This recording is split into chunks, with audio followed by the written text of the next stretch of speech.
Muito bacana. E agora, continuando aqui a nossa programação de hoje, a gente vai trazer uma outra convidada, vou chamá-la aqui. Então, eu estou chamando aqui a Débora Mendes, ela é bacharel em Geologia pelo Instituto de Geociências da Universidade de São Paulo, licenciada em Geologia pela Faculdade de Educação da Universidade de São Paulo, mestre em Recursos Minerais e Hidrogeologia pelo Instituto de Geociências da Universidade de São Paulo, doutora em Geociências e Meio Ambiente, área de concentração Mudanças Ambientais pela Universidade Estadual Paulista, Unesp. Atualmente é pesquisadora em Geociências na CPRM, Serviço Geológico do Brasil, atuando no SGB Educa, destinado à popularização da geologia no ensino básico. Bem-vinda, Débora. Eu vou inserir tudo isso que o Francisco e o Gabriel falaram na Base Nacional Comum Curricular, certo? Que é, então, é o documento do governo federal, né, do Ministério da Educação, que rege a educação atualmente no país. A Base Nacional Comum Curricular, então, é esse documento do Ministério da Educação que rege a educação no Brasil atualmente, né? A gente já teve uma série de outros documentos e hoje o que está em vigor é esse, né? Ele é um documento que tem caráter normativo, né, e ele define um conjunto orgânico e progressivo de aprendizagens essenciais que todos os alunos devem desenvolver ao longo das etapas do ensino básico, né, de modo que os estudantes tenham assegurado seus direitos de aprendizagem e desenvolvimento conforme o Plano Nacional de Educação, né.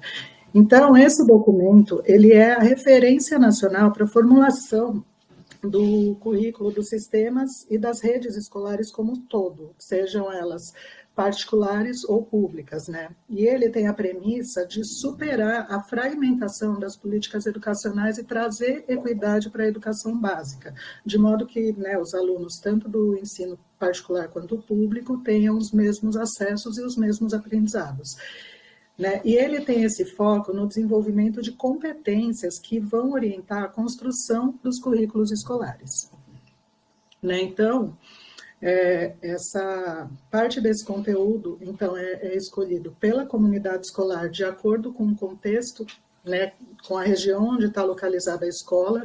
Então, a ideia é trazer o contexto onde eles vivem, né, para dentro do colégio, e com a indicação clara do que os alunos devem aprender, que são as habilidades, atitudes e valores relativos à educação, né? Então, o que é obrigatório, né, principalmente no currículo, é matemática e português, e as competências gerais, né, em princípio, são o ensino infantil, fundamental 1 e 2, e o ensino médio, né, e depois tem as competências específicas dentro de cada habilidade, né.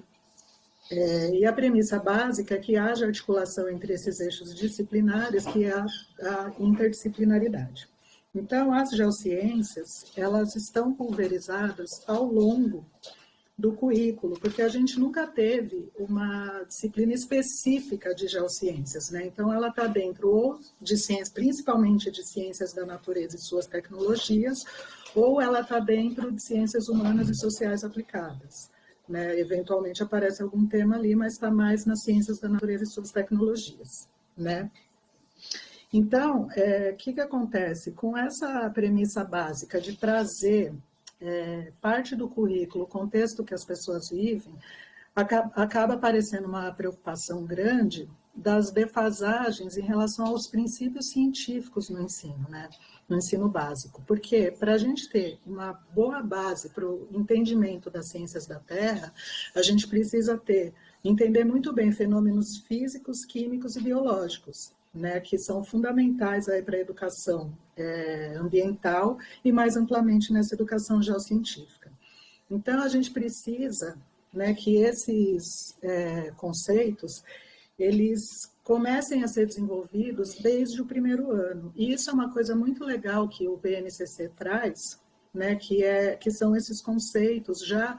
O Terra e o Universo, ele vai permeando o currículo, então, desde o primeiro ano. Então, a gente tem aí, né, o tema, a habilidade, Terra e na verdade, a gente tem o Terra e o Universo, né, que pretende desenvolver essa habilidade. Composição, estrutura, localização do sistema solar no universo, e aí quando vão aprender como que é o sistema e tudo mais, né, como é o Sol, planetas rochosos, gigantes, gasosos, a localização do sistema e tudo mais.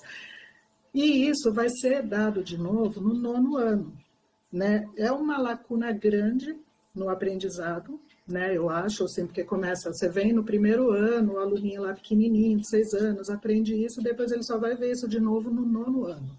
Então, é uma lacuna grande aí entre o aprendizado de pequeno e o maior, mas assim, a importância disso já estar no currículo, ela é muito grande, né? Isso mostra aí uma preocupação crescente com a necessidade de trazer esse tema geocientífico para o currículo escolar.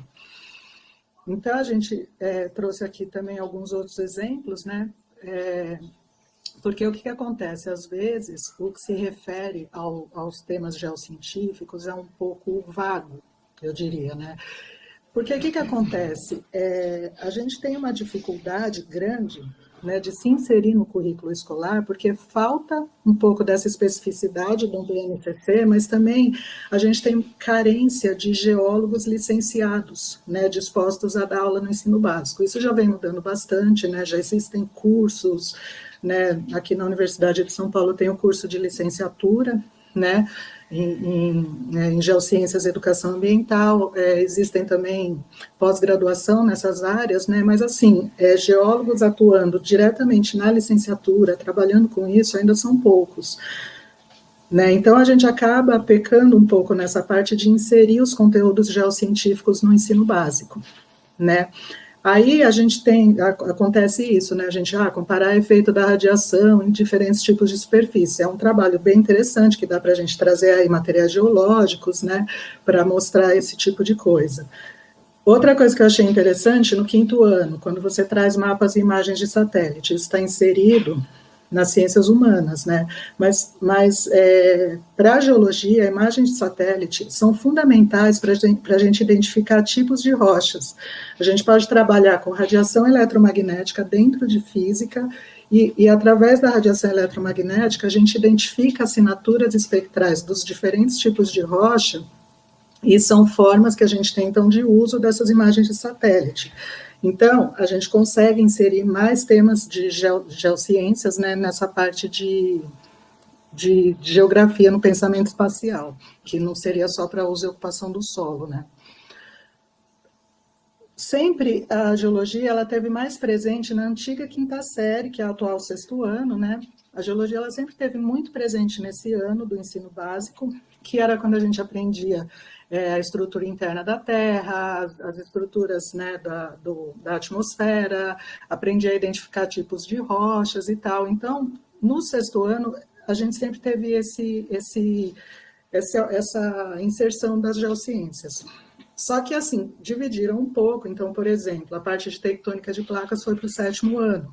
Então, isso é interessante, porque em cada ano você consegue sempre ter um tema geocientífico inserido. Quando a gente entra no ensino médio, né, a gente percebe que os temas geocientíficos eles são muito mais desafiadores, porque vocês percebem que as habilidades e conteúdos que eles pretendem aqui, eles são mais amplos e dão margens a diversas interpretações. Por outro lado, isso é interessante porque a gente consegue, dentro desses assuntos, inserir temas específicos, como, por exemplo, esse que o Gabriel acabou de apresentar, de áreas de risco, né, que a gente pode colocar nessa parte aqui, avaliando riscos envolvidos de atividades cotidianas, aplicando ciências da natureza. Então, isso acaba dando, amplo, né, dá margem a diversas interpretações, mas também nos dá a possibilidade de inserir esses temas geológicos de forma específica. Até porque o ensino médio, eles são os anos pré-vestibulares. E hoje a gente tem percebido um aumento da presença das geociências nos vestibulares, né, nos principais, pelo menos. Por exemplo, no Enem de 2011, apareceu essa questão sobre interpretação de imagens de satélite, falando da radiação eletromagnética, né? E aí o aluno tinha que ver uma assinatura espectral, que é, né, dos vários tipos de materiais, e responder a melhor discriminação dos alvos. Né? Então, é uma interpretação de um gráfico de radiação eletromagnética em que entra materiais geológicos, né? Como solo arenoso e água. Outra questão que eu achei interessante trazer, Por que eu achei legal essa questão? Porque quando eu prestei vestibular, há muitos anos, eu nem sabia o que era um Kratom. Eu nunca tinha ouvido falar essa palavra. Né? E imagina, no Enem de 2012, falando de plataformas ou Kratons, né? Quer dizer, e imagino que eu ia pensar que tinha uma intrusão granítica com jazidas minerais. E hoje em dia isso já é uma coisa que aparece no Enem. Então, isso também mostra a importância de você ter esses temas geocientíficos no ensino médio, né? E uma outra questão que eu achei bacana de trazer, que é uma outra coisa que eu jamais imaginaria no meu vestibular, é um perfil geológico, né? Isso não sabia que existiam dobras anticlinais e sinclinais, então é outra questão que eu achei bem interessante mostrar para vocês, de como, né, vem aumentando cada vez mais a importância das geociências no ensino básico, e a importância que a gente, como educador, dentro do Serviço Geológico do Brasil, tem, né? Porque o SGB Educa, ele tem esse intuito, né? Ele preenche essa lacuna no ensino das geociências, né? Porque a gente disponibiliza todo esse material, né, didático, de forma gratuita, no site da empresa, né? Para alunos e professores, entendeu? E todo esse material, essa mediação científica, ela é feita levando em consideração o abraço nacional como curricular.